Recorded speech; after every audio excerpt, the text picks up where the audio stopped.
Welcome back to a fantastic chemistry podcast. My name is Pete. I am your host. Tuski is my co-host. Chapter 7. Yay! All right. Before we get into the detail, let's talk about the sponsor of this podcast. No, today just a meme. All right. If you're the fan of a few TV shows, let's take a look right here if you enjoy this. So, love is in the air. Wrong. Nitrogen, oxygen, argon, carbon dioxide are in the air. He's right. If some of you like Dwight Schrute, let's see what he said. Nothing rhymes with orange. False. Nothing and orange do not rhyme. He's correct. He said age is just a number. False. Age is a word. Okay, it's just a dry joke. Anyway, all right. Chapter 7. So we're gonna start right here.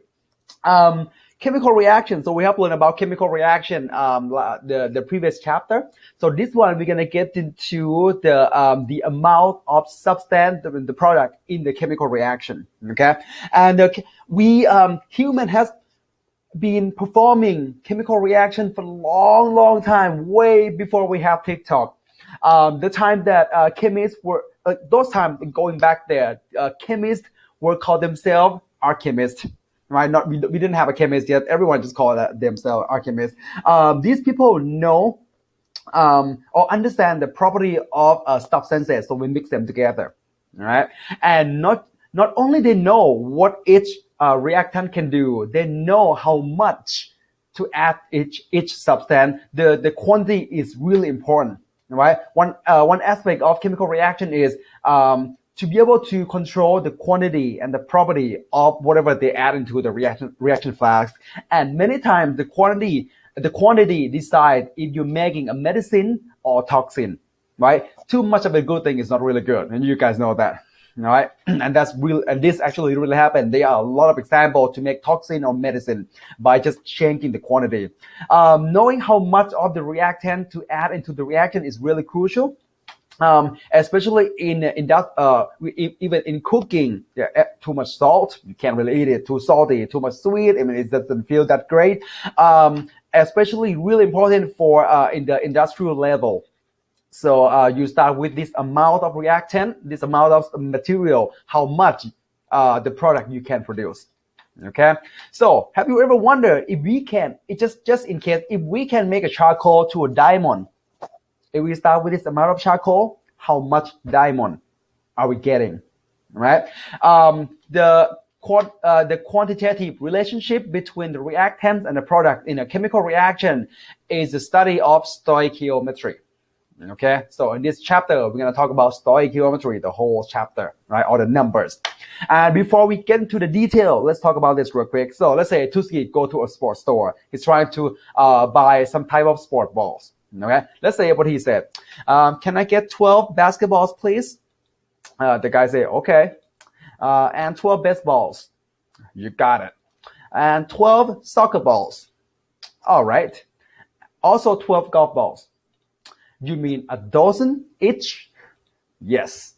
Well, we have our dozen to represent a group of matter, right? And this group is 12, right? So we use the word dozen, okay? So let's try to make things simple. Instead of saying 12 of this, 12 of that, just say a dozen of this, a dozen of that. We have a few more terms that represent quantity of matter. For example, we have a couple, we have a several, we have what else? I don't know. That's all I can think of right now. Now, question real quick. So, a dozen of each. So we have like 4 types of balls. Dozen of each. Do a dozen of things in here have the same mass? No. If you put on a scale, they're not going to have the same mass. I just come up with that's my estimate. Mass is not really true, but like just estimate, right? Golf ball should be the lightest. Either basketball or soccer ball, one of them gonna be the heaviest one. Okay, so a dozen of each matter does not have the same don't have the same mass, right? So remember that. Now, let's say if the word dozen, the quantity dozen, appropriate for an atoms. Okay, so let's say how much does 12 carbon atoms weigh? A dozen carbon atoms. Is that too small? Can you weigh that? Well, let's do some calculation real quick. Okay, so carbon contains six. Each carbon contains 6 proton and 6 neutron, and 12 of those. Right. So 6 times this and 6 times this. This is the mass of neutron times the mass of proton. Right. So that's 1 carbon, and the whole thing times 12. You should get to that number. Is that a big or a small number? Really, really small. Okay. All right. Let's try with water. Water is heavier than carbon, right? So water contains 6 proton, 6 neutron. Hydrogen contains 1 proton, 1 proton. So the whole thing, 1 molecules of water contain 10 protons and 8 neutrons. So 10 protons, this number times 10, and 8 neutrons. So this number times 8. Right? And then dozen of water molecules, so 12 those. So combine and then times 12. You should get to that weight. Is it big or small? Too small, right? The word dozen is really, really too not appropriate for small stuff like atoms or molecules.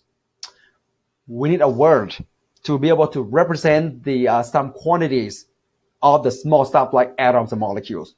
Okay? Let's talk about this on the next video.